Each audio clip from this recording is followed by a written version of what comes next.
Este año es el centenario de Citroën, os lo hemos contado ya alguna vez a lo largo de los últimos meses en algún otro vídeo y lo hemos querido celebrar, empezando con proyectos como el de la Citroeneta, con el 2 caballos que nos vamos a ir a correr la Baja Aragón, no sé si de 2020, de 2021 o de algún año, ya veremos cómo va la cosa. El caso es que no lo queríamos dejar ahí, queríamos seguir probando Citroënes raros, así que nos hemos venido a Murcia a buscar un GS Break. Y diréis, ¿y por qué un GS Break? Pues porque fue el primer coche en el que un servidor se montó. Y guardo muy buenos recuerdos de aquel coche porque era el coche que tenía mi padre cuando yo nací. Así que no ha sido fácil encontrar justamente un GS con carrocería Break, porque cada vez quedan menos en nuestras carreteras, pero os vamos a contar toda la historia de este coche, que es una suerte de nave espacial.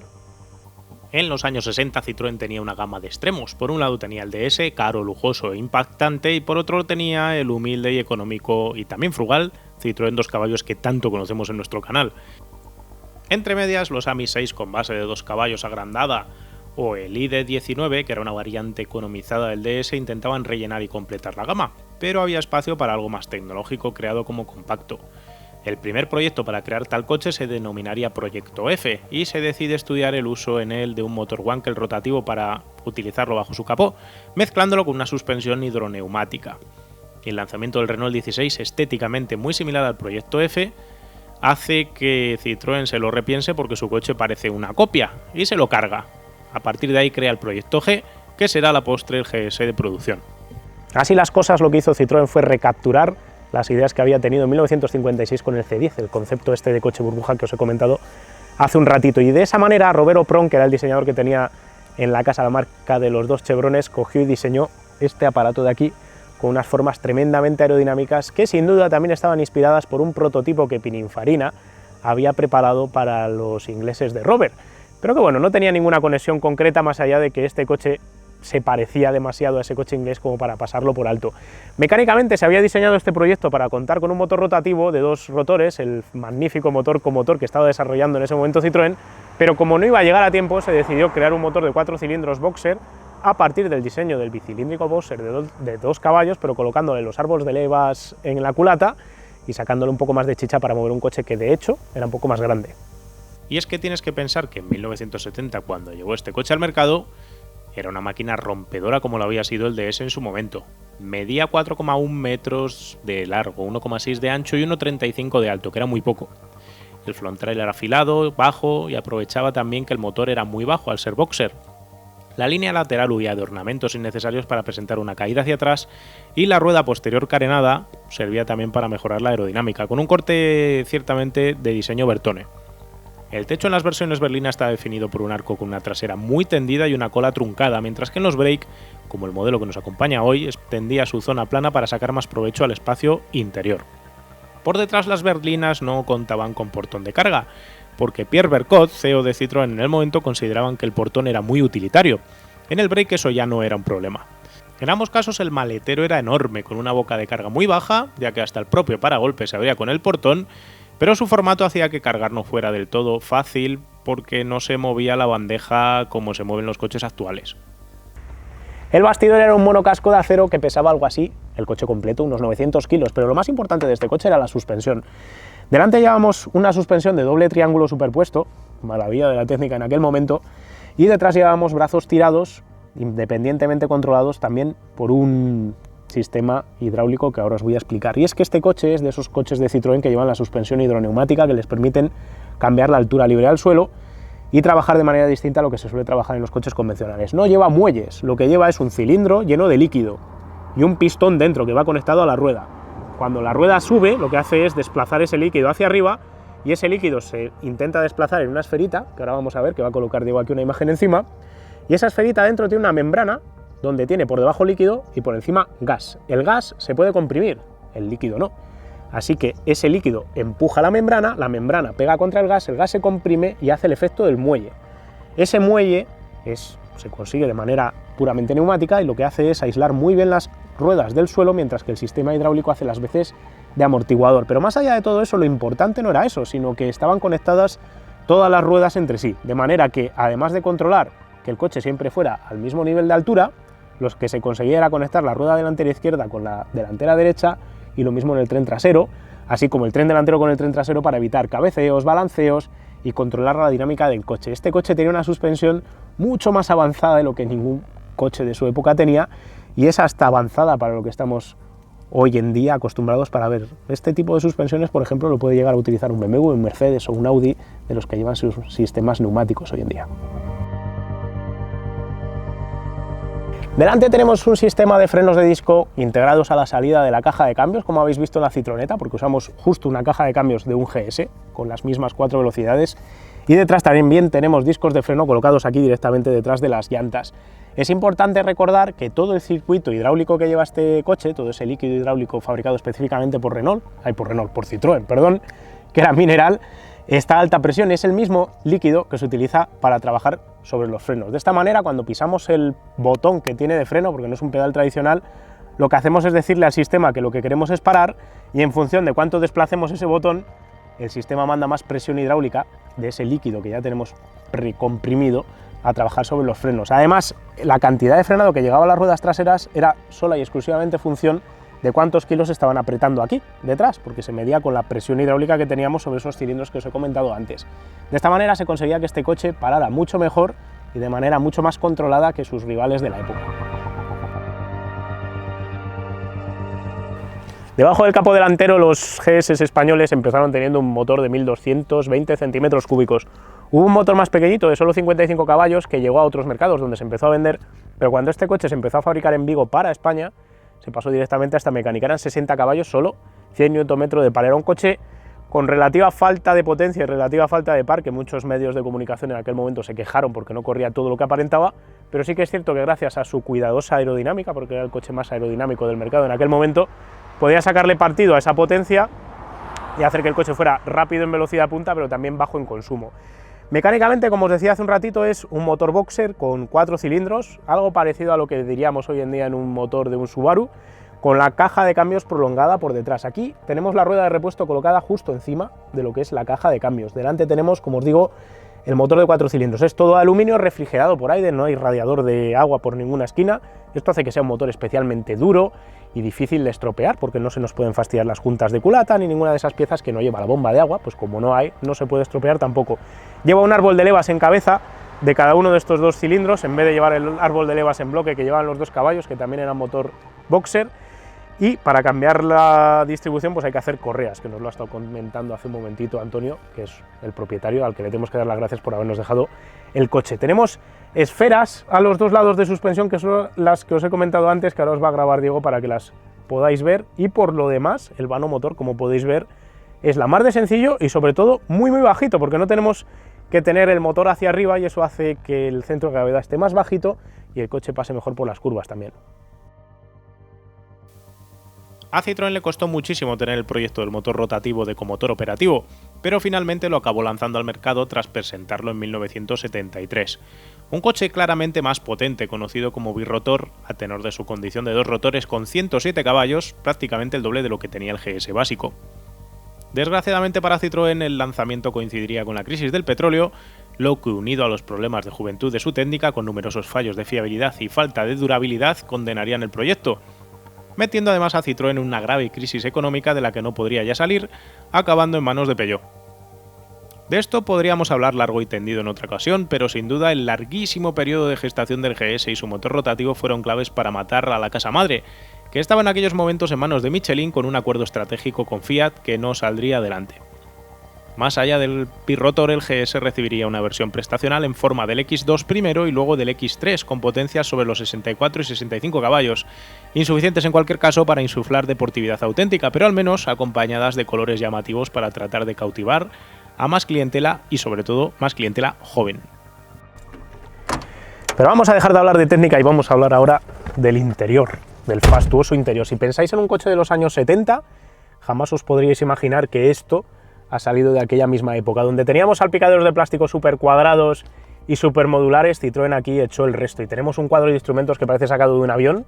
con una forma de ala, vamos a decir, un freno de mano integrado aquí, que le llamaba yo el freno de ras, porque hace ras cuando lo metes, muy curioso, un volante monobrazo también muy curioso, Incluso los satélites que tenemos para meter los intermitentes y controlar de limpia parabrisas y todo demás también son pequeñitos y propios de este coche. El cuadro de instrumentos también es espectacular y probablemente es la pieza que a mí más me gustaba cuando era pequeño y iba aquí detrás sentado, detrás de mi padre. Porque el velocímetro, en vez de ser un velocímetro de aguja tradicional, es un velocímetro de carrete que da vueltas sobre sí mismo y tiene una lupa encima para marcarnos la velocidad. Justo debajo además tenemos los metros que nos costaría frenar desde esa velocidad si tuviéramos una emergencia. Tenemos un cuentavueltas electrónico a la derecha, un reloj para marcarnos la hora en la que estamos. También tenemos el nivel de gasolina, como no podía ser de otra manera, y al lado, a la izquierda, en vez de tener la temperatura del motor, ya que no tenemos líquido refrigerante, lo que se ha sustituido aquí es por el nivel de carga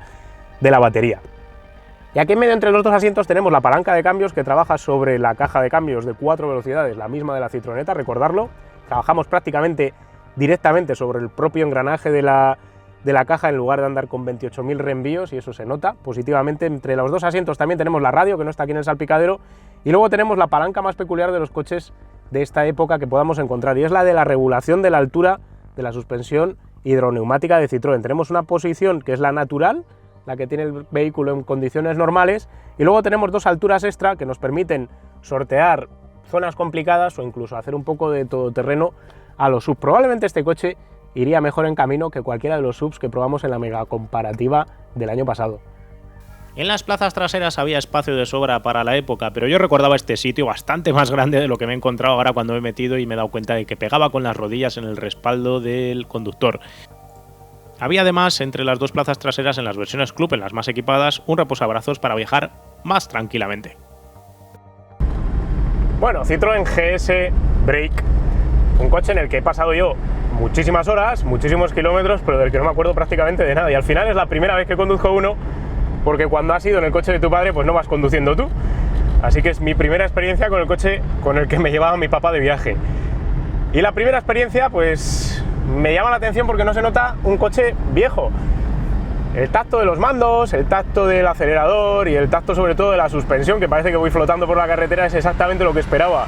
de una suspensión hidroneumática de Citroën, no muy lejos de las sensaciones que dejaban los C5 o los Santias que sí he podido probar tiempo después, o incluso un BX, y es lo primero que domina la situación. Es un coche que es, como se decía en su época, como una alfombra voladora. Va justo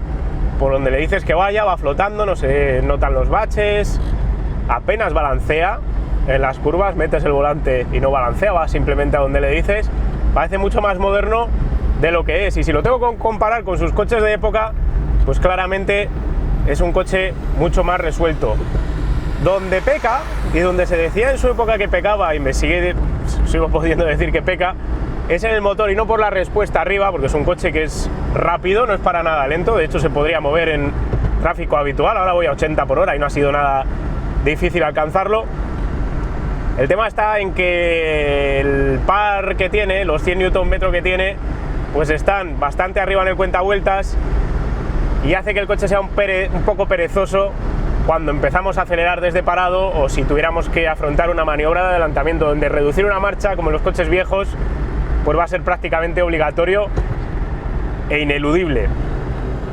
Otro aspecto muy peculiar es el tacto del pedal de freno, y es que no hay que hacer fuerza, simplemente hay que desplazarlo.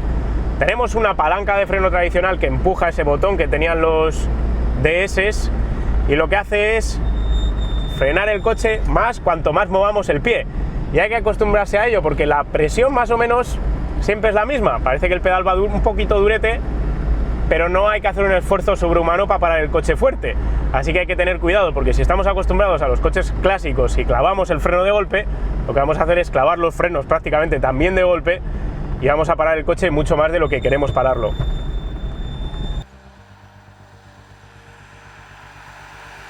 Dicho esto, llama la atención cuando estás frenando que el coche no cabecea,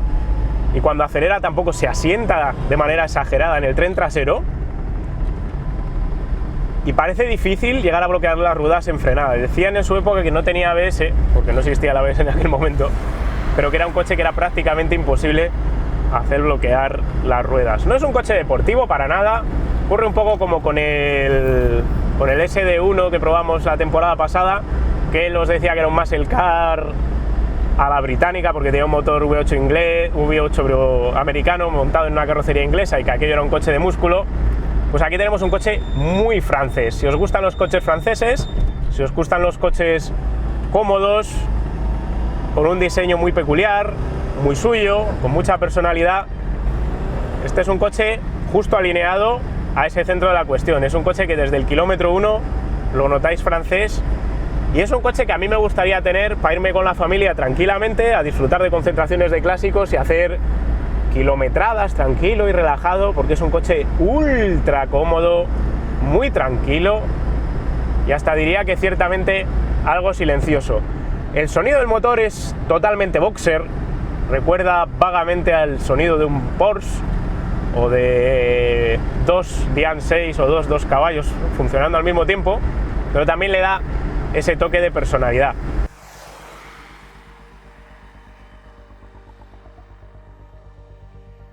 Me decía Antonio antes que los puntos clave para vigilar en un coche de estos, si os lo vais a comprar, es que en el sistema neumático e hidráulico que lleva para la suspensión no tenga fugas. Si una de las membranas de las 5 esferas que tiene, una por cada rueda más un acumulador central, tiene una fuga, tiene una grieta, esa se va a rellenar de líquido, el coche va a hacerse duro de suspensión de golpe y además le va a costar mantener la altura.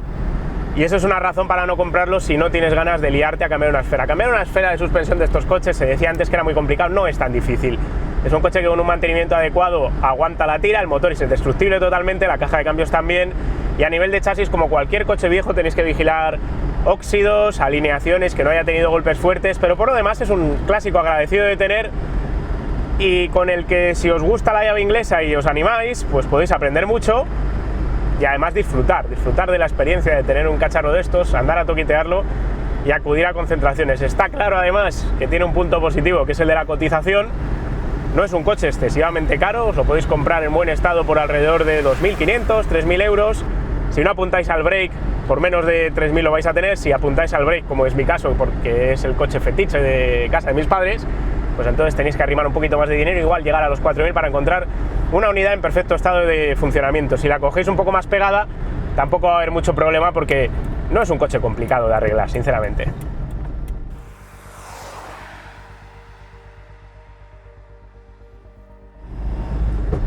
Y las últimas palabras que quiero decir conduciendo este coche, antes de pasarme a las conclusiones, tienen que ir sobre el ADN Citroën, sin ninguna duda. Citroën durante muchos años hizo coches a pérdida, claramente económica, y por eso acabó en quiebra y por eso acabó quedándose la Peugeot, donde la tecnología y la ingeniería estaban por delante de muchos otros aspectos, y eran coches con mucho carácter, cómodos, confortables, avanzados para su tiempo, y durante un periodo de tiempo, prácticamente de 20 años, se fue perdiendo esa innovación, a pesar de mantener en su gama modelos como el Santia. Desgraciadamente se borró un poco esa tradición de Citroën, pero afortunadamente creo que con los últimos coches que se han hecho, con el C5 Aircross, que lo probamos y nos gustó,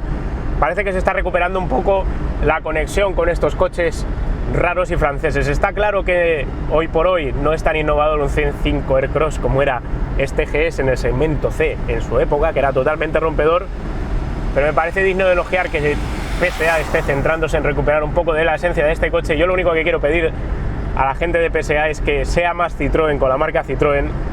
y se animen a sacar una berlina parecida a este cachivache para reconquistar corazones y demostrar que no todos los coches tienen que ser ese line acabado deportivo, ultra duros de suspensión y súper responsivos a la dirección. Y os lo estoy diciendo yo, Guille, el de Power Art, el que le gusta descolgar los coches en las curvas de atrás. Pero es que hay momentos para todo en la vida. Puedes disfrutar haciendo eso, pegando curvas, como hemos disfrutado con otros coches, y puedes también relajarte y disfrutar de un coche como este. Y eso es la esencia de la conducción, saber apreciar los pequeños momentos y las pequeñas diferencias en el estilo de manera de disfrutar los coches.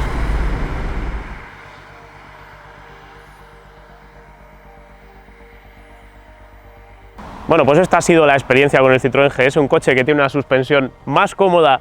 más blandita y más agradable de que llevar que muchos coches de hoy en día. Increíblemente, hoy hemos venido con un coche cámara de cuyo nombre no me voy a acordar, afortunadamente para la marca,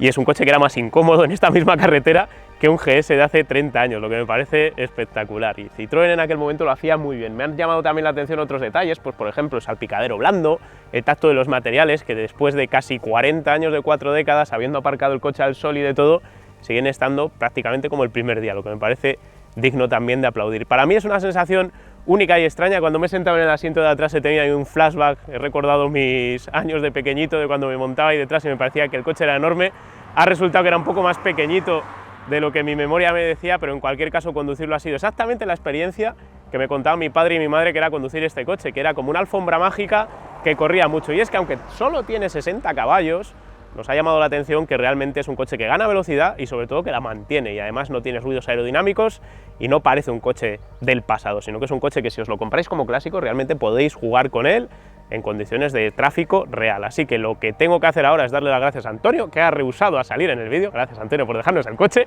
nos saluda desde ahí. Y a todos los que queráis saber más de la historia de Citroën, del GS, os voy a dejar por ahí abajo en la descripción un libro que he encontrado para documentarnos de este coche. Si os queréis comprar uno, ya os he dicho el precio más o menos, tenéis que rebuscar un poco en internet. Os animo a compraros uno de estos y os seguiremos contando historias de Citroënes raros. Os animo también en los comentarios a que nos dejéis por ahí escrito cuál fue el primer coche en el que os montéis, así abrimos ya un poco la lata de las historias. Me ha contado antes Diego, que está ahí detrás de la cámara, que su primer coche fue un Ford Escort